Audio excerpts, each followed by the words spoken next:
자, 총선을 앞두고 여야가 이제 본격적인 선대위 체제로 돌입을 했습니다. 본선 대진표도 지금 완성 단계로 접어들고 있는 상황입니다. 네, 패널 두 분과 함께 정치권 소식 자세히 짚어보도록 하겠습니다. 최창렬 용인대 특임교수, 이종근 전 데일리안 논설실장 함께합니다. 안녕하세요. 안녕하세요. 네, 반갑습니다. 자, 먼저 국민의힘 한동훈 비대위원장이요. 총괄 선대위원장을 맡고 나경원, 안철수, 원희룡, 윤재옥 이 네 사람이 공동 선대위원장에 인선이 됐죠. 관련해서 한동훈 위원장 이야기를 한번 들어보도록 하겠습니다. 저희 선거대책위원회는 원톱, 투톱 이런 말 하던데요. 톱이 없습니다. 다 같이 톱입니다. 다 같이 뛰어야 되고 다 같이 모여서 일하게 될 겁니다. 그중에 저는 하나일 것이고요. 자, 직접 들어보셨습니다만 한동훈 위원장이 얘기하는 것은 그 전체적으로 이제 5인 체제가 아니라 1+4 이렇게 이해를 하면 되겠습니까? 어떻게 다른 거라고 봐야 돼요? 사실 좀 보완했다라고 여겨져요. 원톱은 원톱인데 예. 보완하는 원톱이다. 왜냐하면 보통은 외부에서 이렇게 선대위원장을 모셔올 때는 예. 그 당의 지지율이 떨어졌을 때입니다. 뭔가 이 당의 인사들로만은 안 된다. 외부에서 새로운 사람을 불러와서 새롭게 보여야 된다. 이럴 때 외부에서 선대위원장이나 비대위원장을 모셔오는데 예. 지금의 상황에서는 사실 한동훈 비대위원장으로 말미암아 견인하는 그러니까 그 국민의힘의 지지율이 좀 견인된 현상이 벌어졌거든요. 네네. 여기에 플러스가 뭐냐면 수도권입니다. 즉 서울, 경기, 인천 지금 그러니까 선대위원장으로 거론되고 또 이렇게 모셔오는 사람들이 전부 다 서울의 나경원, 인천의 원희룡, 예. 경기의 안철수 이렇게 각각 수도권에서 상징되는 인물들을 모셔온 이유가 여기서 최대 승부처다. 여기서 더 많은 어떤 표를 얻어야만 이번 총선에 이길 수 있다라는 것을 메시지처럼 이렇게 던진 게 아니냐. 저는 1+4가 좀 그래서 보완책이다라고 생각이 들었습니다. 알겠습니다. 네, 중도층, 지지층 확대를 하기 위해서 당내 강권 인사들을 좀 끌어들인 건 아니냐 이런 분석들이 나오고 있는데 여당의 선대위 구성 어떤 전략이 담겨 있다고 보시나요? 한 달 전만 해도 민주당이 우위다라는 그런 전망이 많았어요. 우위일 것이다라는 전망이 많았잖아요. 예. 2월 초만 해도 그랬는데 한 달이 지났습니다만 그동안 더불어민주당의 공천에 관련된 그 보도, 좀 네. 부정적인 보도가 많이 있었던 게 사실이지 않습니까? 예. 근데 한동훈 효과가 상당히 이제 힘을 발휘했다고 보는 거죠. 그 한동훈 효과 플러스 이제 민주당의 공천 잡음 이게 이제 복합적으로 작용하면서 이 구도가 이렇게 돼 있는 건데 예. 사실 민주당은 이제 거의 내려갈 데가 없는 것 같아요. 공천구에도 끝나고 예, 네. 반대로 지금 국민의힘은 이제 상당히 많이 치고 올라갔단 말이에요. 지금 예. 전반적인 추세라든지 이런 것들. 그래서 더 이상 한동훈 위원장만 가지고는 이 부분을 계속 치고 올라가기가 좀 어렵지 않을까. 그래서 이제 아까 우리 이종훈 평론가 잘 설명하신 것처럼 여러 이제 인지도가 있고 중량급인 예. 물론 출마를 한 사람들이긴 합니다만 이번 선거에 예. 그렇더라도 다니면서 한동훈 위원장 혼자만 유세한 좀 한계가 있다. 물론 이제 출마한 사람들이기 때문에 나경원 의원, 전 의원이라든지 안철수 후보 이런 분들이 그렇게 합니다만 네. 자신의 지역구에 이제 선거를 하면서 다른 지역에 가끔 현장 유세도 할 수 있을 것 같아요. 그런 예. 점에서 보완 효과가 있다고 생각합니다. 예. 네. 같은 얘기입니다만 한동훈만 바라본다라는 지적도 일부에서 나오고 있지 않습니까? 거기에 대해서 저런 정도의 1+4 요 체제가 효과가 있는 건지 요거에 대해서는 어떻게 보십니까? 그러니까 아까도 말씀드렸지만 어찌됐든 한동훈 비대위원장이 지지율이 떨어진다거나 정체돼 있다고 한다면 새로운 어떤 부분들을 좀 더 완전히 혁신했을 겁니다. 그런데 현재 입장에서는 세 가지를 다 아우른다는 거죠. 이슈를 주도하고 있다. 네네네. 이슈를 주도할 사람이 딴 사람이 필요하면 데려왔을 텐데 거의 매일같이 도어스태핑을 통해서 예. 새로운 이슈들을 기자들한테 계속 언급을 하거든요. 예. 두 번째는 통합의 메시지. 즉 한동훈 비대위원장이 공천에서 떨어진 사람들을 주저앉히고 아우르는 메시지를 계속 던지면서 네. 불복이 4년 전보다 없어졌습니다. 세 번째는 참신함인데 사실상 2개월 정치권에 진입한 지 2개월밖에 안 된 그런 새로운 상품이다. 이렇게 여겨지거든요. 예. 이 세 가지가 어찌됐든 이 세 가지를 한동훈보다 더 잘할 사람을 찾아보는데 쉽지 않다는 겁니다. 그래서 한동훈 거의 원톱 체제가 계속 유지될 것이다라고 봅니다. 알겠습니다. 자, 경선 결과도 하나하나 좀 짚어보죠. 전현직 삼선 의원이 격돌했던 중구 성동을 이해운 전 의원이 하태경 현 의원을 꺾었습니다. 글쎄 여기를 어떻게 해석을 해야 되겠습니까? 이 부분을 비윤 대 친윤 이렇게 구도를 할 수는 없어요. 왜냐하면 두 분 다 비윤이에요. 하태경 의원 대표적인 쓴소리 자주 한 사람이고 이해운 의원은 아주 옛날부터 유승민 의원 계열이었어요. 그러니까 두 사람 다 친윤이 아닌 상황에서는 저 대통령실에 가까운 사람을 뽑았다라고 할 수는 없는데 네. 저는 이렇게 봅니다. 두 가지가 뭐냐면 첫 번째는 중구, 성동, 가불이 모두 다 KDI 출신이 됐어요. 네. 윤희숙 그다음에 이해운 즉 경제통들이에요. 즉 한강 벨트가 왜 한강 벨트냐면 종부세 벨트라고도 하거든요. 네. 부동산 이슈, 아파트 고가 아파트가 들어서면서 나의 어떤 재산을 지키고자 하는 어떤 생각들 그리고 경제 투표, 이익 투표를 하는 그런 그룹들이 점점 많이 생겨났다라는 그런 흐름 속에서 예. 중구, 성동, 가불을 모두 다 경제통으로 함으로써 이 전체적으로 한강 벨트를 한번 이끌어보겠다라는 그런 의지가 지금 당원 투표라든지 국민 여론에서 예. 반영이 된 게 아닌가 싶습니다. 알겠습니다. 네, 하태경 의원은 이제 믿기 어려운 수치다라면서 한동훈 위원장에게 경선 데이터 공개 요구하고 있습니다. 반발하는 상황인데 반발하는 상황 이게 어떻게 먹혀질까요? 어떻게 보세요? 이해운 전 의원보다 하태경 의원이 당선될 거라고 전망한 사람들도 많이 있었어요. 많았었죠. 네, 그렇죠. 예. 근데 이용 전 장관이 같이 경선을 치렀잖아요. 예. 이용 전 장관이 아마 하태경 의원이 아니라 이해운 전 의원을 지지 선언한 거 아마 그것도 영향을 좀 준 것 같아요. 준 것 같고. 예. 근데 지금 데이터 공개 요구했는데 뭐 공개 못할 이유가 없을 것 같아요. 지금 어차피 지금 하태경 의원이 반발하고 있는 상황이고. 네. 뭐 저기 국민의힘의 기본 입장, 한동훈 위원장의 기본 입장은 예. 왜 민주당이 이런 것들을 공개 안 하냐고 비판한 적이 있거든요. 그러니까 이 상황에 대해서도 민감한 부분이니까 좀 공개해서 예. 잡음을 없애는 게 낫다고 생각합니다. 알겠습니다. 다른 것도 한 번 더 짚어보죠. 경기 하남갑입니다. 친윤계 이용 의원 승리하면서 민주당 추미애 전 장관과 맞대결을 하게 됐어요. 그러니까 이제 공교롭게 이제 친윤 대 네. 반윤 구도가 되는 거 아니냐 이런 얘기도 나오고 있는데 이 하남갑 상황 요거를 좀 정리를 해주시죠. 일단 하남이 분구가 됐습니다. 하남 갑과 을로 예. 이렇게 분구가 됐는데 하남 갑은 조금 보수세가 강하다고 해요. 원도심이고 뭐 위례와 강일 지역이 있어서 예. 그래서 사실 여기 원래 뛰었던 이창근 당협위원장이 하남 갑에서는 좀 더 유리한 지역인데 지금 하남 을로 당의 어떤 요구에 의해서 옮겼습니다. 네. 이렇게 보면 보수가 좀 유리하긴 한데 근데 양쪽 다 지금 똑같은 입장이에요. 왜냐하면 내리 꽂았다. 하남의 연고가 전혀 없는 이용이나 혹은 추미애 두 분 다 하남의 연고가 없이 중앙에서 밀려서 왔다거나 혹은 중앙에서 어떤 전략적으로 내리 꽂았다거나 이런 부분들이 하남 원도시에 있는 유권자들한테 어떻게 받아들일까 하는 점이 첫 번째. 두 번째는 어쨌든 기본적인 보수세인데 추미애 전 장관을 이 기본적으로 보수 성향이 좀 강한 원도심 유권자들이 어떻게 받아들일까 하는 부분. 그런 여러 가지 어떤 부분들에서 어느 쪽에 완전히 유리하다라는 게 아니라 아이고 내리꽂은 사람들을 어느 사람이 더 어느 쪽을 더 사실은 내가 싫어할까 이런 식의 어떤 표심이 더 강하게 작용할 것 같습니다. 그렇군요. 네, 공천이 마무리 단계에 접어들면서 결국 불출마를 선언한 장제원 의원을 제외하면 친윤계 의원들 대부분이 공천을 받았다 이런 평가를 받고 있습니다. 어떻게 평가하시나요? 그렇습니다. 지금 이른바 이제 원조 윤핵관, 요즘은 윤핵관 단어 안 쓰는데 어쨌든 그분들도 다 공천 거의 받았고 또 이른바 친윤 중진들 또 대통령실의 뭐 4인방이라고 얘기하는 그 전 비서관 예. 출신들 네. 뭐 이런 분들도 받았고 또 지금 아까 이용 의원 잠깐 얘기 나눴습니다만 예. 어쨌든 대통령실의 입장을 상당히 앞장서 옹호했던 이른바 친윤 초선들 이분들이 상당히 많이 받았어요. 굳이 이름을 이 자리에서 열거할 필요는 없겠습니다만 예. 그러다 보니까 결국 장제원 의원이 처음에 이제 지난해 10월달에 강서구청장 선거 참패하고 난 다음에 인유한 혁신위 구성하고 그때 이제 친윤 중진 영남 중진들 헌신하고 희생해라 막 이런 얘기가 나왔었잖아요. 맞아요. 혁신위에서. 예. 그러고 나서 이제 빠르게 반응을 보인 게 장제원 의원이었는데 장제원 의원의 불출마 선언 때문에 물꼬가 튀긴 튀었는데 그 이후에 사실 상황을 보니까 사실 뭐 민주당의 그 친명 이 횡재했다 이런 표현들이 있는데 예. 그 정도는 아닐지 모르겠습니다만 국민의힘도 주류가 상당히 진출했다고 보이기 때문에 저는 민주당이나 국민의힘이나 생각합니다. 역시 주류가 앞서서 많은 자리를 차지했다라고 봐서 저는 주류 횡재다라는 표현을 좀 쓰고 싶어요. 알겠습니다. 네. 주류 횡재. 네. 알겠습니다. 자, 그런데 시청자 요거 한번 같이 짚어보죠. 5.18 폄훼 발언으로 논란을 빚었던 도태우 변호사가 있습니다. 공천 취소 여부를 경론이 어떻게 할 건지 예. 경론이 벌어졌는데 결국 공천을 유지하기로 결론이 났어요.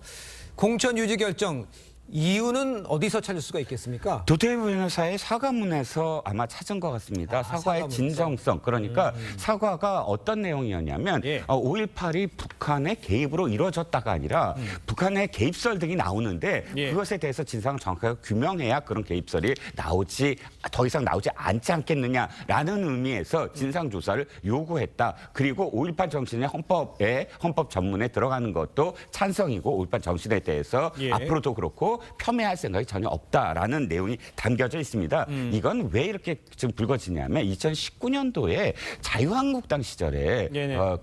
공청회를 벌였어요. 그 당시에 지만원이라는 분이 그 당시에 연사로 나와서 개입설을 터뜨리고 그다음에 당시 자유한국당 의원들이 그것을 동조를 했거든요. 이정명, 김순례 이런 의원들이 동조함으로써 당시에 자유한국당 지지율이 폭락을 했어요. 네. 여기에 대한 상처 때문에 어떻게든 이 문제를 좀 짚고 넘어가야 되겠다라고 생각을 했는데 예. 결국은 어쨌든 말씀드렸지 사과문의 진정성을 받아들였다라고 지금 결론을 내렸습니다. 알겠습니다. 앞서서 한동훈 위원장이 국민 눈높이에 맞는 재검토를 요청했습니다. 하지만 이제 공관위는 공천 유지로 결론을 냈거든요. 그렇다 보니까 중도층, 호남 민심 괜찮을까? 영향 미치지 않을까라는 생각이 들어요. 영향을 좀 미칠 것 같아요. 그렇습니까? 예. 한동훈 위원장이 상당히 선택을 잘했다, 판단을 잘했다 이렇게 저는 생각을 했었거든요. 예. 그러니까 지금 이 부분이 북한군이 개입했다라고 단정한 건 아닙니다만 그렇죠. 북한군이 개입했다는 여러 가지 얘기가 있으니까 진상조사해라는 얘기는 그쪽에 많은 그 무게를 좀 두게 해석될 수 있거든요. 예. 일반적으로는 뭐 5.18 광주 민주화 운동에 대해서 북한군 개입 자체를 얘기 안 한다고요. 그러니까 이분의 이제 역사 의식 같은 게 드러나 있다고 봅니다 저는.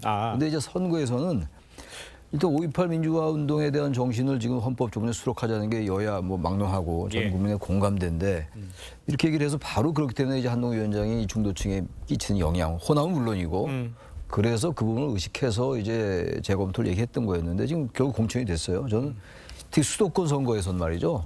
굉장히 이번엔 지난 21대보다 더 박빙일 것 같거든요. 근데 이 상황 속에서 이런 부분들은 좀 정리를 해주고 넘어가는 게 저는 하나씩 이 걸림돌을 제거하는 게 좋다고 보는데 예. 전략에서 측면에서 말이죠. 근데 그 부분 일단 뭐 받아들였기 때문에 저는 중도층 민심에는 아무래도 박빙인 지역에서는 영향을 주지 않을까 생각합니다. 알겠습니다. 네. 사과의 진정성을 공관위가 확인을 했지만 네, 그렇습니다. 중도층에서는 이거를 그대로 받아들이지는 않을 것이다. 뭐 네. 이렇게 지적을 해주시는 것 같습니다. 자, 다음 소식으로 좀 넘어가 보죠. 민주당 소식도 짚어보겠습니다. 어제 저녁 발표된 이 추가 경선 결과 이 비명계자 송갑석 의원 또 도종환 의원 탈락했습니다.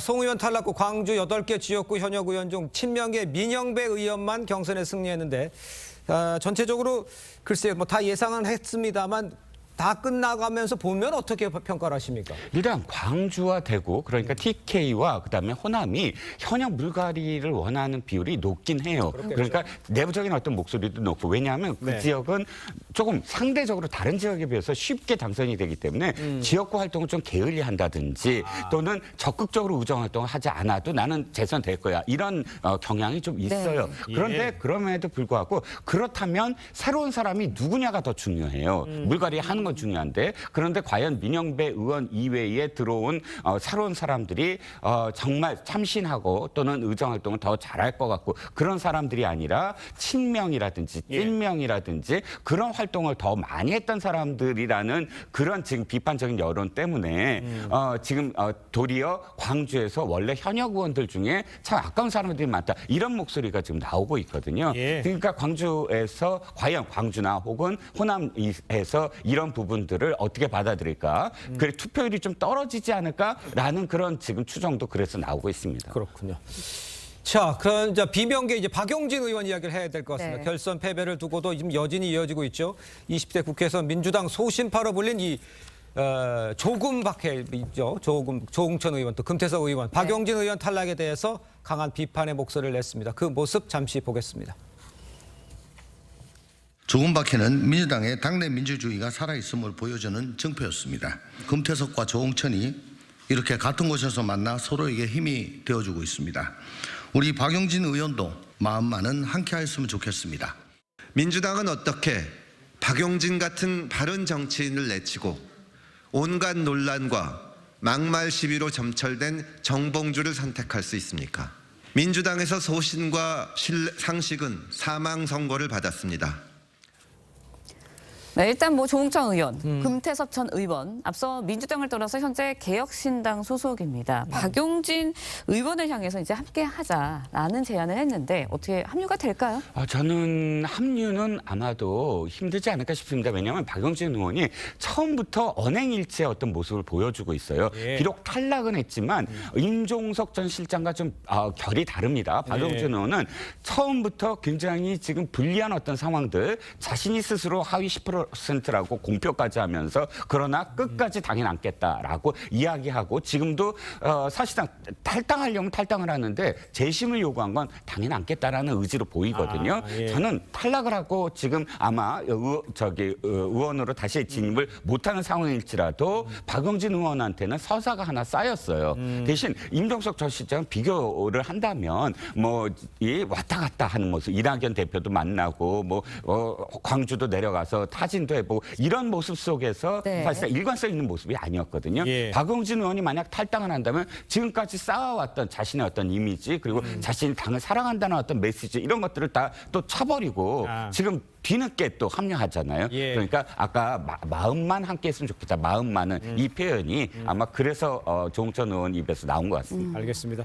그러니까 이제 뭐 아직 재심 신청 예. 검토한다고는 하는데 재심해봐야 결과는 뭐 당이 나와 있다고 보는데 그렇다면 아까 말씀하신 이종건 평론가 얘기한 대로 당에 남을 수밖에 없는 상황 뭐 이런 것이고 그럼 박용진 의원은 어떤 스탠스를 취해야 되는 겁니까? 일단 뭐 선거 결과를 알 수가 없습니다만 예. 민주당이 승리하게 된다면 박용진 의원의 아마 그 입지가 좀 약해지긴 할 거예요. 그럼에도 불구하고 이긴 거니까 그럼에도 불구하고 그야말로 예. 정봉주 전 의원에 대한 말은 많았던 게 사실이잖아요. 네. 그런데 만약에 민주당이 패배한다면 박빙이 됐건 뭐 큰 차가 됐건 국민의힘에게 패배한다면 박용진 의원의 공간이 열릴 수가 있다고 생각해요. 근데 뭐 국회의원 신분이 아니겠습니다만 그렇겠죠. 그렇다 하더라도 꼭 무슨 현역 의원이래야지만 또 무슨 앞으로 뭐 커다란 정치적 희망을 꿈꾸지 못할 것도 아니거든요. 예. 그런 점에서 박용진 의원은 아마 당에 남을 겁니다. 남고 자신의 몫을 계속 낼 거예요. 그래야지 일관된 정치인의 모습을 보여주는 거거든요. 지금 이번에 선거에 특히 이제 그 지적해야 될 게 야당에서 유난히 탈당이 많아요. 그만큼 이제 공천 잡음을 반영하는 거라고 보는데 네. 그런 상황에서 억울함에도 불구하고 뭐 억울할 수 있죠. 저기 하위 10%인데다가 그 감삼 30점을 30%를 본선 결선투표에서 네. 적용을 했기 때문에 그러니까요. 당연히 본인은 억울할 수 있습니다. 예. 그럼에도 불구하고 그 억울함을 무릅쓰고 또 있는 게 또 자신의 정치적 장래를 위해서 좋다는 생각을 할 것 같아요. 박용진 의원의 그동안 스타일로 볼 때, 행태로 볼 때 네. 말이죠. 네. 알겠습니다.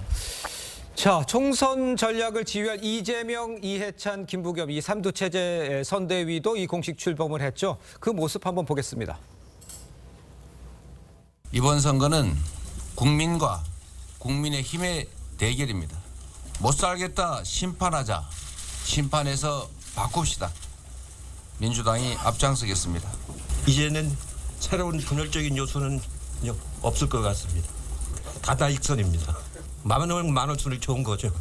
모두 다 저는 좀 절박해야 될 것 같습니다. 국민들께서 알아서 해주시지 않겠나 혹은 그런 안일한 마음과 자세가 있었다면 저는 안 될 것입니다. 네, 민주당 선대위 공식 출범했습니다. 이종건 평론가께 한 두 가지 여쭤보려고 하는데요. 이재명 대표, 이해찬 전 대표가 정권 심판론 강조하는 가운데 김부겸 전 총리 낙관론에 대한 쓴소리 했거든요. 각자의 역할이 좀 다른 것 같고 또 임종석 전 실장 합류를 할까 말까 여기도 관심이 쏠렸는데 일단 안 하는 쪽으로 결론이 난 것 같아요. 네, 그렇습니다. 일단 김부겸 이번 선대위원장은 이렇게 포지셔닝을 한 것 같아요. 내가 선대위원장을 맡긴 하지만 그러나 내 역할은 어쨌든 당에 쓴소리도 하겠다. 이런 어떤 포지셔닝을 한 것 같고 예. 지금 임종석 전 실장 같은 경우는 저는 합류가 불가능할 것 같습니다. 왜냐하면 예. 어저께 그 SNS에서 여러 가지 어떤 얘기를 했지만 이런 얘기들이 눈에 띄어요. 즉 전국을 돌면서 상처받은 당원을 위로하겠다. 이건 그러니까 자기와 같은 어떤 처지에 있는 비명계 낙선자들과 뜻을 함께하겠다라는 뉘앙스가 어느 정도 포함된 어떤 내용이거든요. 예. 그래서 뭐 자기가 백의종을 하겠다는 이야기와 맥락을 같이 한다고 생각을 해본다면 이재명 대표가 바로 안타깝지만 어쨌든 같이 하는 게 어떠냐라는 어떤 뭐 표현도 함께 연결 연결을 해서 예. 임종석 실장이 거리를 두려는 게 아니냐라고 지금 판단을 합니다. 글쎄 임종석 실장이 거리를 네. 둔다라고 얘기를 했지만 최 교수님 이건 어떻게 보십니까? 임종석 실장이 이제 출마할 때는 이재명 대표한테 전화도 좀 털려고 하고 했는데 전혀 안 됐잖아요. 그런데 이게 좀 떨어진 상태에서 낙마한 상태에서 선대위 나와라. 야 이렇게 하면은 그게 받아들이기는 쉽지 않아 보이는데요. 제가 임종석 전 실장에도 받기 어려웠어요. 네. 그동안의 과정이라는 게 그렇게 매끄럽지 않았잖아요. 그러니까요. 갈등도 있었고 당 주류와 여러 가지 이제 문제가 있었기 때문에 임종석 전 실장으로서는 당의 잔류를 선언하고 대단히 힘든 결정이었을 겁니다. 그렇겠죠. 그래서 이제 이낙연 새로미래 간다고 하다가 이제 당의 결정을 수용한다라고 네. 해서 여기까지 왔는데 예. 임종석 전 실장은 현재 저 정도가 최대치인 것 같아요. 이건 선거에 관한 한 예. 다음에 선거 끝나고 뭐 역할이 또 주어지겠죠. 정치라는 걸 그야말로 생물이기 때문에 예. 알 수가 없어요. 어떻게 펼쳐질지. 그건 아무도 모르는 겁니다. 임 실장으로서 아마 현재로서 저 정도 스탠스를 취하는 것만 해도 이재명 대표로서는 굉장히 고맙다고 생각할 거라고 좀 봅니다. 알겠습니다. 자, 이재명 대표는 어제 이 재판 일정 중에 빈 시간을 이용해서 서울, 인천에서 게릴라 지원 유세를 하기도 했습니다. 재판 출석에서 본인 선거에 선대위원장까지 1인 3역하고 있는 셈이죠. 글쎄요, 뭐 할 수 있으면 할 수 있지만 효과는 어떤지 이런 건 어떻게 보십니까? 그런데 효과는 이미 우리가 예상하지 않았습니까? 네. 전념을 해도 사실 힘든 선거입니다. 그런데 예. 그럼에도 불구하고 자신의 어떤 사법 리스크 때문에 많은 시간을 또 재판정에 할애를 해야 됩니다. 그럼에도 불구하고 어쨌든 이재명 대표는 자신이 주도한다라는 것을 아마 놓지 않을 겁니다. 예. 자신이 그것을 놓는 순간 어쨌든 뭐 이 당이 자신의 어떤 주도에서 벗어나는 상황이 될 수도 있고 또 자신의 의지대로 그 다음에 어떤 선거의 상황들이 이루어지지 않았을 때 돌아오는 것들. 그러니까 이재명 대표는 한 번도 남과 함께 팀플레이로 해본 적이 없잖아요. 이번이 처음입니다. 예. 뭐 국회의원도 처음이고 당대표도 처음이고 이렇게 큰 선거를 치르는 것도 처음입니다. 그러니까 더욱더 이재명 대표가 재판정에 한번 불출석했잖아요. 재판은 어쨌든 자기가 지연을 시키더라도 내 주도하에서 이걸 어떻게든 해보겠다라는 그런 의지가 엿보입니다. 네. 민주당 주도 야권 비례정당의 후보들 이야기도 해보도록 하겠습니다. 반미 전력 논란이 불거진 전지혜 후보 사퇴를 했고요. 여기에 이어서 정영희 후보도 사퇴를 했습니다. 지난 2월에 뭐 진보당을 입당했다, 이번 달에 탈당을 했다고 하니까 당 내에서는 결국 민주당 내에 뭐 비례 응모하기 위해서 이렇게 위장 탈당한 거 아니냐 이런 지적들이 일었거든요. 근데 지금 민주당이 그래도 발빠르게 저는 대처했다고 봐요. 이 부분은 지금 특히 전지혜 후보는 한미 연합훈련 반대하고 뭐 이런 상황이기 때문에 예. 이미 이제 이거 중도층이다 보수다 진보 떠나서 적어도 한미 연합훈련 반미 이런 것들은 우리 국민들 정서에 잘 맞질 않아요 이제. 예. 아주 뭐 다 우리 국민 100% 그렇다고는 뭐 얘기할 수 없겠습니다만 이게 지금 민주당 내에 더불어민주연합 내에 있는 정당들이잖아요. 새정치진보. 그다음에 진보연합, 그다음에 진보당, 뭐 연합정치시민회의 이렇게 이제 만드는 건데 일종의 준위성 정당이에요. 위성 정당에서도 준위성 정당인데 예. 민주당이 관여할 수 없다 하더라도요.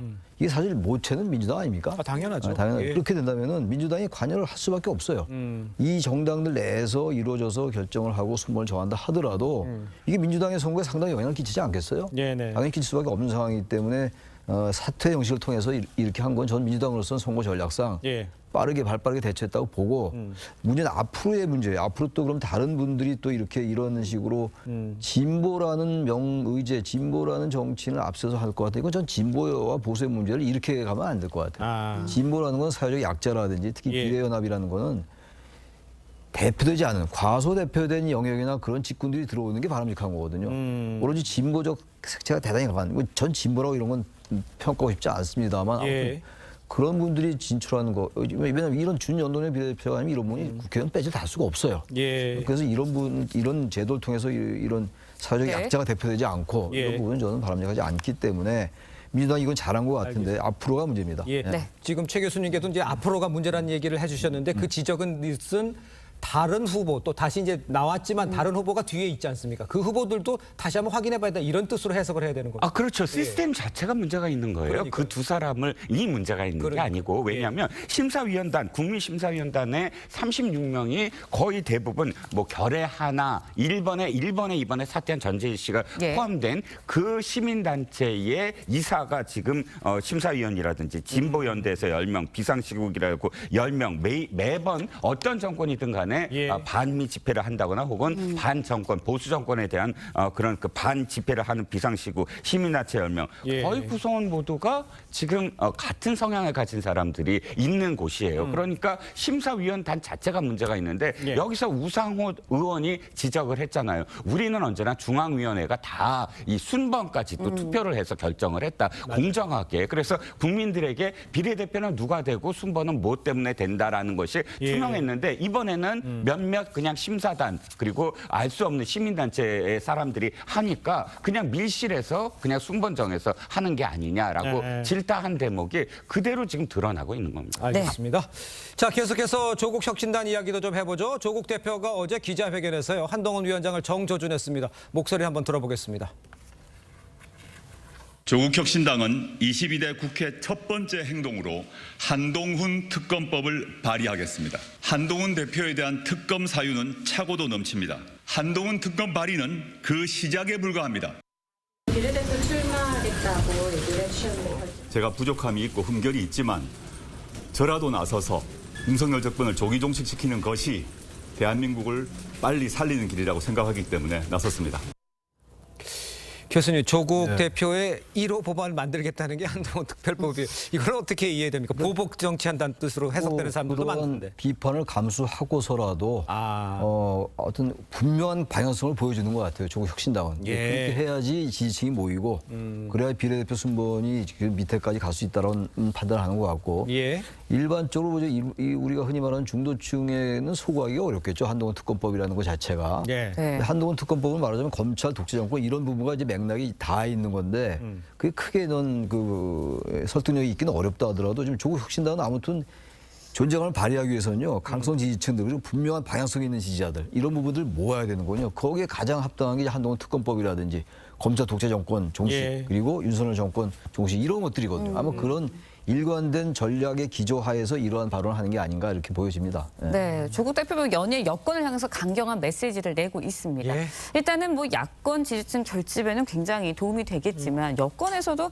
신경을 쓰일 수밖에 없지 않았을 거예요. 신경 쓰이겠죠. 그런데 첫 번째는 민주당의 타격입니다. 왜냐하면 시장이 지역구를 지금 하는 게 아니고 비례잖아요. 그럼 비례가 46석에서 양당이 거대 양당이 가져가는 건 일정 정도 지난번에 17대 16처럼 예. 거의 뭐 최대치가 20이라고 그러면 그 20 속에서 나눠 가져야 돼요. 그러면 최대 경쟁자는 민주당이지 국민의힘이 아니거든요. 그럼 네네. 민주당의 비례대표의 의석을 얼마큼 뺏어오느냐가 조국 혁신당의 지금 앞으로의 어떤 행보입니다. 예. 물론 앵커께서 말씀하셨듯이 전체적으로 지금 판이 조국 혁신당의 기사가 높아지고 있고 흐름이 굉장히 높아지고 있어요. 지지율도 네. 높아지고 있고 그러다 보니까 선거는 사실은 이슈 메이킹을 누가 하느냐 주도를 누가 하느냐거든요. 그렇기 때문에 그런 점에서 아까 아이고 한동훈 원톱은 안 됩니다. 뭔가 보완해야 돼요. 뭔가 달라져야 돼요. 뭔가 이슈가 나와야 돼요. 라는 그런 지적이 예. 그래서 나오고 있는 겁니다. 알겠습니다.